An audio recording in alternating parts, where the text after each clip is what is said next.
اهلا وسهلا بيكم في اول فيديو ليا النهارده على قناتي.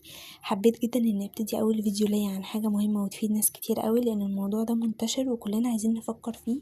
انا نفسي حيرانه جدا، بس حبيت اني اطلع واشارك الموضوع واتكلم عن مميزات وعيوب الثانويه العامه والبكالوريا. يلا مع بعض نشوف ايه مميزاتهم وعيوبهم. اول حاجه الثانويه العامه هو النظام المعروف. اول سنه بتبقى سنه استكشافيه وبنتعرف على المواد، اما تاني سنه ده بيبقى مسارنا اللي احنا هنحدده سواء علمي او ادبي، وكمان هنكمل في تانية وتالتة العلمي والادبي على حسب الحاجه اللي احنا اخترناها. بيبقى المجموع من 320 درجه. طيب مادة الدين واللغة الأجنبية سواء فرنساوي أو ألماني أو إيطالي مش بيتضافوا للمجموع، لكن الدين بقى مادة نسبة نجاح أو سقوط بنسبة 70%، ودي الحاجة المشتركة بين الثانوية العامة والبكالوريا. وطبعا لو المجموع بتاعنا في تالتة ثانوي مش قد كده أو مش هيدخلنا الكلية اللي احنا عايزينها، فنقدر ان احنا نعيد السنة مرة واحدة، او لو في مادة وقعت مننا نقدر ان احنا ندخلها ملحق.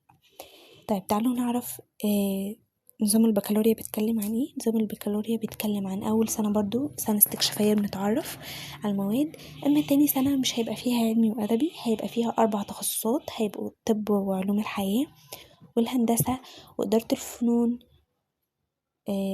آداب وفنون وإدارة الأعمال. طيب مثلا نيجي ناخد مثال على مثلا مجال الطب. هيبقى مجال الطب هناخد في المواد بتاعته مثلا زي كيمياء وأحياء، لكن في 4 مواد أساسية في أي تخصص من التخصصات ال4 هيمشوا علينا، وهيبقى اللغة العربية والإنجليزي والتاريخ والرياضة. وطبعا مع ال4 مواد الأساسية في أي تخصص هناخد 2 أو 3 للتخصص ده، زي مثلا كده ما قلت لكم مجال الطب هناخد ال4 مواد لكن معاهم مثلا كيمياء وأحياء، وده بينطبق على بقية التخصصات. طيب مجموع البكالوريا بيبقى 700 درجة، وكل مادة بيبقى ليها 100 درجة. طيب نظام البكالوريا دي فيه حاجة مختلفة شوية عن الثانوية العامة، وهو إن مجموعة تانية بيضاف مع مجموعة تالتة. يعني عشان ندخل كلية أو عشان نجيب المجموع الكلي اللي هو 700 درجة بيتقسم على 2 سنتين، بيتقسم نص المجموع في تانية بكالوريا ونص المجموع في تالتة بكالوريا. طيب يعني ده نظام هيدينا ان احنا هيبقى علينا مجهود اكبر، وبدل ما هنتعب سنة هنتعب سنتين، وده هيبقى مجهود كبير جدا علينا. بس في حاجة كمان عايزة اقولها لكم، ان الثانوية العامة تقريبا فيها 11 مادة، اما البكالوريا هيبقى فيها 7 مواد بس. في مواد هناخدها في تانية مش هناخدها في تالتة، وفي مواد هناخدها في تانية هناخدها في تالتة. طيب كمان البكالوريا دي لو في مادة فيها مثلا وقعت مننا او ما جبناش فيها مجموع، نقدر ان احنا ندخل نمتحنها في نفس السنة تاني. يعني نقدر في السنة نمتحن مرتين في نفس المادة لو في مادة وقعت مننا او مش جايبين فيها مجموع يعني احنا عايزينه او مجموع كبير. تمام.